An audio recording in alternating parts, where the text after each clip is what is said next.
The worst sentence I've ever said didn't even sound dramatic coming out of my mouth. It wasn't a scream or an insult or a speech rehearsed in the mirror. It was 4 casual words that fit inside one shallow breath. It might not be. I said it standing at the sink with my hands in dishwater and my phone face down next to the cutting board. Caleb stood in the doorway holding a bag of groceries with the receipt still stapled to the top like proof he was trying. We were 6 months into a surprise pregnancy that had turned our whole apartment into one big to-do list. Paint chips taped to the nursery wall, a stroller box we hadn't opened, a calendar with OB appointments circled in pink. We weren't married. We were on month 19 of dating and month 20 of acting like we'd been married for 5 years, the way you do when you share a lease and a dog, and a Netflix profile. We had high school rings tucked into the same junk drawer. We had fights like married people, too. Quiet at first, practical, and then if you poked hard enough, something sharp. He'd come home late from a job site with concrete dust in his hair and asked, "Did you call the pediatrician list from our insurer like we talked about?" I hadn't. I'd scrolled strollers on TikTok and read a forum thread about bassinets versus bedside sleepers instead, and told myself that was research. When I said no, he sighed. Not the withering kind, just the tired kind. And I heard it as an indictment. He set the groceries down, pulled out a receipt, and then I said the thing that detonated whatever was left between us. It might not be. He blinked. What? The baby, I said, water running, hands shaking. It might not be yours. Silence, except for our old refrigerator trying to be brave. He gave one half laugh like he hoped I was joking, and then saw my face and didn't laugh again. I don't. What are you saying? He asked. Say it straight. I turned off the water, so I wouldn't have an excuse to pretend I couldn't hear myself. I'm saying we hadn't had the talk about exclusivity until February, and I was with someone in early January, and the dates they're close, and I can't be 100% sure without a test. It came out smoother than it had any right to, the way a lie does when it fits a groove your fear already carved. The truth was less cinematic and more damning. We were exclusive by New Year's. I knew that. He knew that. In mid-January, after a fight about nothing, I'd gotten drunk with a coworker at a birthday thing. Nothing happened that the law would call anything but consensual. It was one night I had filed under, bad decision you'll never mention, if you want your life. When my period was late in February and the tests flashed 2 pink lines, I looked at the calendar, counted on my fingers, and felt the kind of dread that makes your gums ache. I knew the odds. Conception timing, date we'd been together, the stupid, careless night. But instead of confessing and letting biology sort it out with boring reality, I tucked the doubt into a drawer in my head and called it insurance. I used it 3 months later because I wanted leverage. Because I wanted Caleb to stop asking about pediatricians and budgets and prenatal vitamins and start acting like a breathless, hallmarked version of a father-to-be. Because I wanted to punish him for being calm in the face of my chaos. Because I was an idiot. He set his keys down carefully, like heavy things break easier if you put them on loud surfaces. Who? He asked. Doesn't matter, I said, reaching for the garbage disposal switch like a prop. This isn't about him. He stared at me. Caleb is not a yeller. He's a man who lines up receipts and folds the plastic bag into a triangle. He's a union concrete foreman who knows how to pour a foundation without it cracking in winter. He's the person you want when you can't stand your own noise. He looked at me like a building inspector listening for rot in the studs. When is your anatomy scan? He asked finally. His voice was even. Too even. Next Thursday, I said, confused by the pivot. Okay, he said. He took his wallet out, removed a folded index card with a list on it, and put it on the counter. You said it might not be. So here's what I'm going to do. I'm going to pack a bag and go to my brother's. I'm not going to be in this apartment while you decide what story you want to tell. At the anatomy scan, you can have my mother come with you, or your mother, or I'll come if you want me to be there as a human being who cares about a baby. Whatever the baby is to me. After the baby is born, I'll pay for a DNA test. If the child is mine, I will be a father with my name on paper and everything that means. If the child isn't mine, I will wish you well, and we will never speak again. I won't participate in guessing games in the second trimester. It's not a game, I said, but I heard it how he must have. A pawn moved on a board I'd been pretending we weren't playing. He looked at the sink, then at the stroller box we hadn't opened. I set up your prenatal vitamins in the morning next to the coffee, he said, like he was narrating a life that had already ended. There are 3 refills left. The pharmacy knows your name. He nodded once, The kind of nod a man gives a mechanic. If you need anything medical, text. If you need anything emotional, call someone who didn't just get told what I got told. He packed in 15 minutes. 1 backpack, 1 duffel. He took his toothbrush but left the spare he'd bought for me at his brother's, as if bathrooms could share custody, if not people. At the door, he paused, then took his hand off the knob and set his spare key in the dish where we put our keys and coins and promises. If the baby is mine, he said, I'll be back to sign what needs signing. If the baby isn't, delete my number. He left. The door clicked. It wasn't a slam, which made it worse. Slams are adrenaline. Clicks are endings. The next morning, I woke up in a bed that smelled like our dog and my shampoo, and a man who had decided that his integrity was more important than my drama. I threw up in the sink, which... Pregnancy is glamorous. Then I took my prenatal vitamin because even in my worst moments I wanted the person inside me to be okay, regardless of how I was doing at being a person outside. I wish I could tell you I called him and took it back. I wish I could tell you I drove to his brother's place and knocked until my knuckles bled and confessed everything. Instead, I doubled down because shame often masquerades as stubbornness. I Googled paternity test when pregnant and read about NIPT, non-invasive prenatal test, versus NIPP, non-invasive prenatal paternity.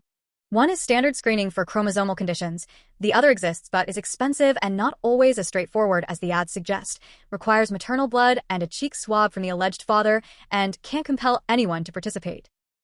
Courts rarely order prenatal tests, they wait until the baby is born because biology has easier access then.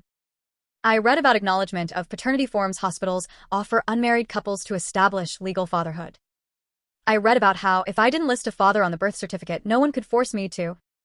But if I did and lied, that was fraud with teeth. I read until my eyes went dry. Then I put my phone face down and pretended knowledge was the same as wisdom. My mother came with me to the anatomy scan. She brought a tote bag full of snacks, as if we were going on a field trip. When the ultrasound tech said 10 fingers, 10 toes, my mother cried like she'd been holding her breath since 1987. I squeezed her hand and watched our daughter wiggle on a screen like a secret forgiving me in real time. I texted Caleb a photo of the printout with nothing but anatomy scan today. She's healthy.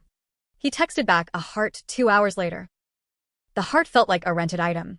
Due back soon, gently used. I didn't tell him her name. I wanted to. I wanted to type June, and a row of sunflowers, and an apology. I didn't because if she wasn't his, I couldn't bear the thought of the name staining him. If she was his, I wanted a better origin story than a text sent from the hallway between radiology and the parking lot. I kept going to work at the bakery because I needed money and routine. I frosted cupcakes for baby showers while swallowing my own nausea. People tipped more when you were pregnant. Something about the myth of sweetness. At night, I read state websites that looked like they hadn't been updated since my middle school computer class. If he is the biological father and we aren't together, what happens? He can sign the acknowledgement at the hospital and be on the birth certificate. If he doesn't, he can petition the court for paternity after she's born and order genetic testing. Courts don't care who fell in love with who. They care about biology and the best interest of the child. If he is the father and I refuse to put his name on the certificate, a judge can compel it after results. If he is not the father, he owes me nothing. If he is but doesn't want to be a partner, he still can. And will. Be required to support June financially. I will be required to share decision-making about her unless a court finds him unfit, and he is not unfit. He's decent, which made what I was doing feel worse by the minute. I made a list titled, If He Comes Back. The list had things like, apologize, open the stroller box, find pediatrician, show him the how to swaddle video he pretends he won't need. Then I wrote a second list titled, If He Doesn't. That list was longer. It had, apply for WIC, talk to my boss about maternity leave under FMLA. I was barely at a year. Eligibility is 12 months and 1,250 hours. I'd be close but not guaranteed. Ask my dad if I could borrow his truck when I go into labor if no one else is around. Call a doula who takes sliding scale clients. Look up the county child support office because if he didn't come back voluntarily, I would need the state's machine to do what my pride wouldn't want to ask for directly. June kicked like she was doing a tiny protest chant. I pressed my palm to my belly and whispered, I am trying, which was only half true. Caleb didn't come to the baby shower my friends threw in our building's rec room with paper pom-poms and too much hummus. He texted me that morning, I hope it goes well. Save the receipts. Not being annoying. Returns are useful if you get 8 of the same swaddle. He wrote like a partner, without signing his name. I smiled at a diaper cake, and then went to the bathroom and cried, because a diaper cake is a kindness with a timer, and I had started this countdown.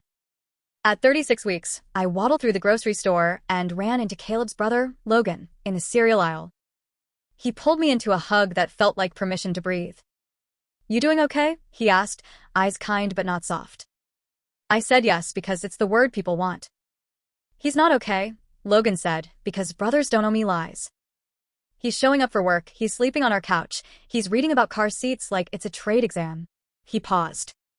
"He won't talk about you beyond, I'll know when I know." "Tell him I'm sorry," I blurted. Logan raised an eyebrow like a punctuation mark. "I will if he asks me to," he said. This isn't my story to run. June came a week late because she inherited my sense of timing. Labor started at 2 a.m.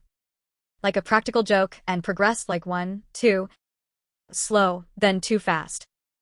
I called my mother, and she arrived like a nor'easter with snacks and a phone charger. At the hospital, a nurse asked me matter-of-factly if the father would be joining. I said, "Probably not," and watched her face do the things skilled nurses' faces do. Register and move on. "Do you want to list a father on the birth certificate?" she asked later, in the part of the paperwork that feels like translating your life into boxes. You can also leave it blank now and add later if you bring the acknowledgement form signed by both of you or a court order. I left it blank. It felt like I was failing a test written in moral logic.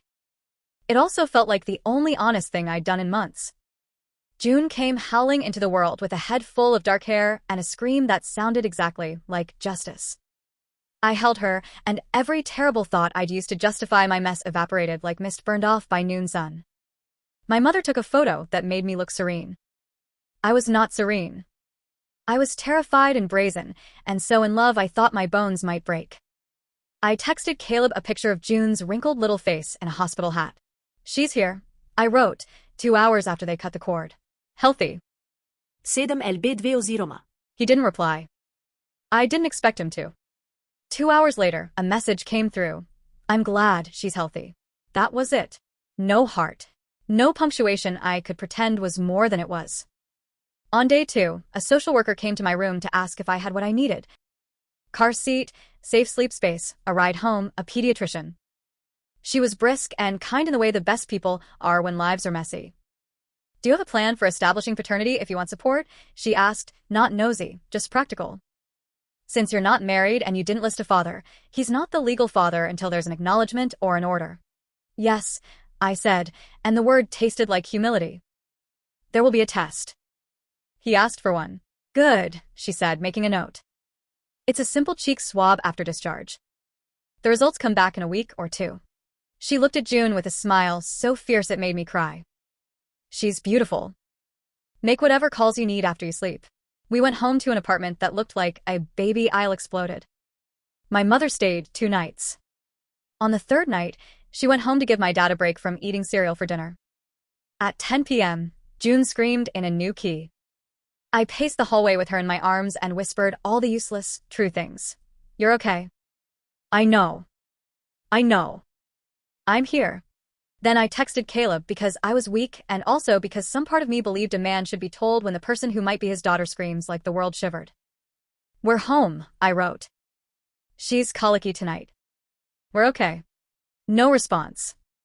The paternity kit arrived in a plain envelope like it was something boring, like coupons. I took June to Logan's because Caleb had texted me an address and a time with a single line. "Logan's place is neutral." I knocked and heard 2 male voices go quiet. Caleb opened the door, looking like a man who had been awake for 3 months. He didn't reach for June. He did not reach. He stepped sideways so I could come in. "Do you want to hold her?" I asked, and my voice did that squeak again. "I want a swab first," he said, and I flinched because it was so precise, and it was what we were doing. He took the instructions out of the kit and read them like a person who doesn't improvise with the law. Cheek swab for him. Cheek swab for her.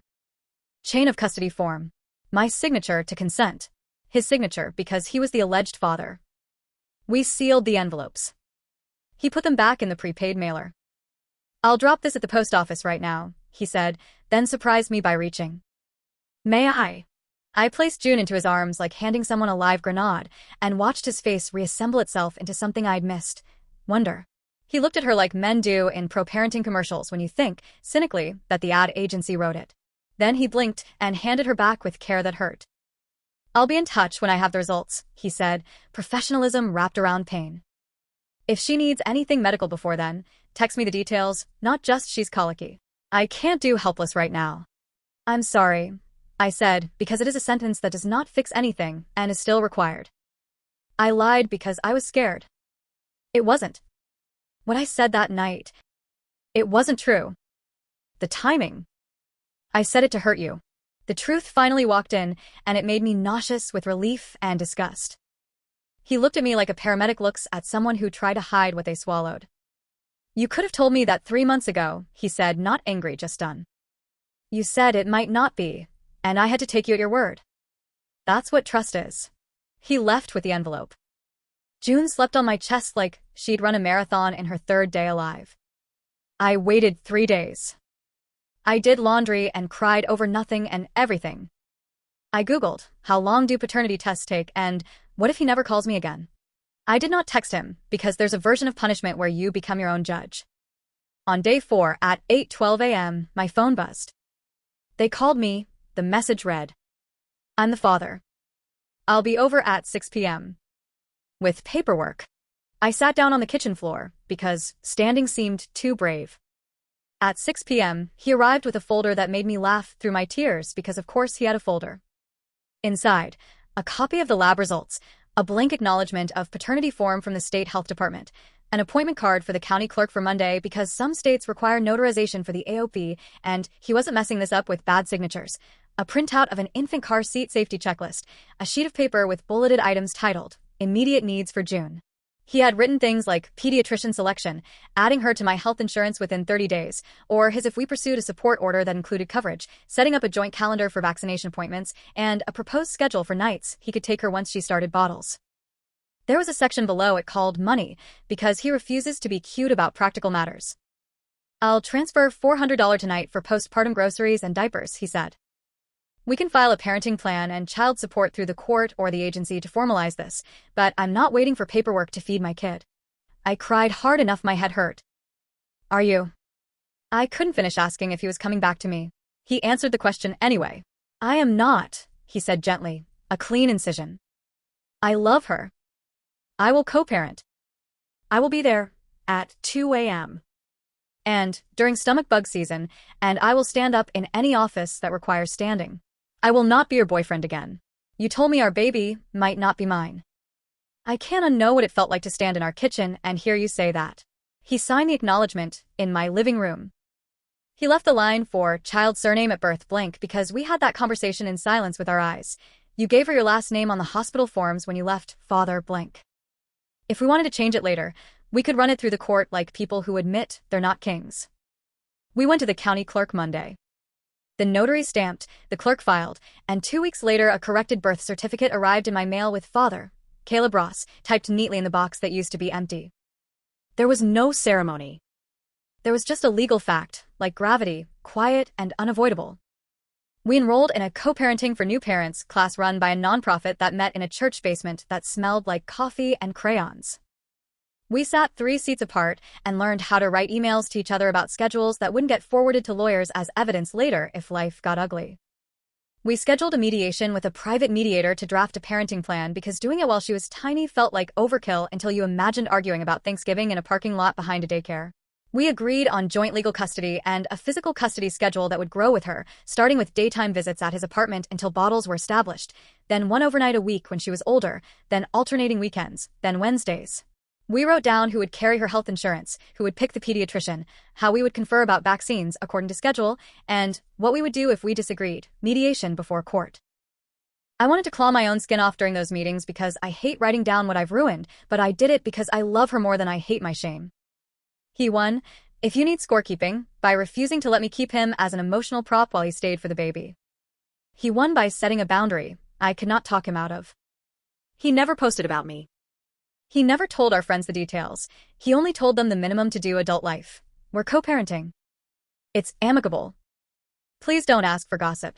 He texted me photos of June in the tiny hat I knitted, and I cried because there is no universe where I deserve a man who stays good after I tried to use a sentence to put him in a corner. He blocked me on social media. He didn't block my number because he would never put his ego between a baby and logistics. He never responded to any message from me that began with, "I miss you." He responded within minutes to every message that began with, "She has a fever of 101.2, or "Can you pick up more wipes on your way?" or "We got into the pediatrician you liked." He was the father he said he would be. He was not my anything else. Once, at 3 a.m., when June was 9 weeks old and had decided sleep was for cowards, I typed out a paragraph that began, "I said it to hurt you, not because it was true." My thumb hovered over send. I deleted it. The truth is not a currency to buy back a life someone already left. The truth is just a thing you live with because you want to be able to look your daughter in the eye when she is 12 and asks blunt, "Why aren't you and Dad together?" When she was 3 months, the child support order came through. It mirrored the amount he was already sending, plus a portion of health insurance premiums, because he insisted that the court's math remove my pride from the equation. In our state, support isn't punitive. It's formulaic, based on income and time with the child. He sent it without fail on the 1st with a note in the memo. June. The payment was never about me. The memo reminded both of us of that. I told my therapist the whole story in October, when the leaves were loud outside her office window. "Say the sentence you said to him," she asked, not because she wanted to punish me, but because the mouth that said it needed to hear it again, plainly. I said, "It might not be," and wanted to crawl under the chair. "Why did you say it?" she asked. "Because I wanted him to prove he was the kind of man who would stay even if I made staying humiliating," I said, and flinched at my own clarity. And because a small, nasty part of me wanted a reason to say later, "You didn't even come to the anatomy scan," as if shame and tests are the same thing. What did he prove? That he is the kind of man who will be a father with his name on forms and his body in the room and his heart intact, I said, voice breaking. And the kind of man who won't be my hostage to my worst sentence. People ask me sometimes because people like easy villains if I think he overreacted by leaving. No.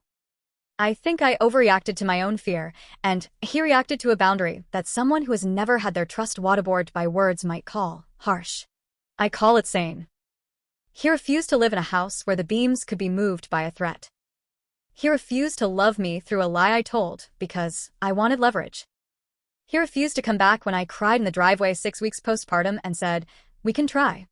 He said, "We are trying, just not at that." June is 6 months now. She laughs at the dog like the dog is performing a comedy only she understands. She has Caleb's eyebrow shape and my mouth. Or maybe she doesn't. Maybe I'm inventing reasons to see the parts of us that still make a whole. It doesn't matter. DNA already told the truth before love could complicate it. When Caleb picks her up on Wednesdays, he brings her a new board book about trucks or colors or a toddler named Max who refuses to nap. He buckles her into the car seat like he's strapping down a precious piece of equipment on a job site. Competent, careful, no drama. He asks me, "Any fevers? How's her diaper rash? Did the formula change go okay?" He never asks me how I'm doing in a way that invites us into what we were. He says, "Take care," and I watch them drive away in a car I used to ride in and think, this is what consequence looks like when a decent person is in charge of it. It is boring and consistent and cannot be argued with. If you're reading this because you want to know whether one sentence can end a relationship, I'll save you some time. Yes. If the sentence is "it might not be," and the "it" is the person whose first kick you both cried about last week, then yes. If you want to test a man's love, buy a pregnancy test and hope for 2 lines when both of you agreed you wanted one. Don't tell him the baby might not be his when you know it almost certainly is, just to see if he has enough softness in him to soak up your panic. That softness is for your child, not for your worst instincts. I think about that night at the sink more than I want to. The dishwater, the receipt, his even voice. I hate the version of me that believed drama could be a tool for building a family. I love the version of him that believed paperwork is a better tool. The hospital form, the acknowledgement, the court order. None of those are romantic. They are the skeleton that keeps the romance from collapsing when someone like me kicks one support beam out just to see. When June is old enough to ask for the story of her parents, she'll get the edited version first. "We loved each other, we made you, we didn't know how to love each other well enough to stay." When she's older and asks why, I'll tell her I said something untrue to keep a man close, and he loved her enough to leave me so he could love her properly. That's not the worst thing she could learn about the world. Boundaries can coexist with devotion. Consequences can coexist with bedtime stories. I texted Caleb last week a photo of June in a sweater my aunt knitted. He replied with a thumbs up and looks cozy. I stared at the screen too long like a teenager, and then put the phone down and picked at my daughter and smelled her hair, which smells like clean laundry and something new. He never answered the apology I typed and deleted and typed again. He never will. He doesn't need my words to be okay. He needs the schedule to be clear and the car seat installed correctly and the exchange time to be the exchange time, not a front porch confessional. That is how he wins. He wins by refusing to be the man who needs to hear me say I'm sorry every time to do the right thing for his kid. He wins by doing the right thing anyway, quietly, every day the calendar asks him to.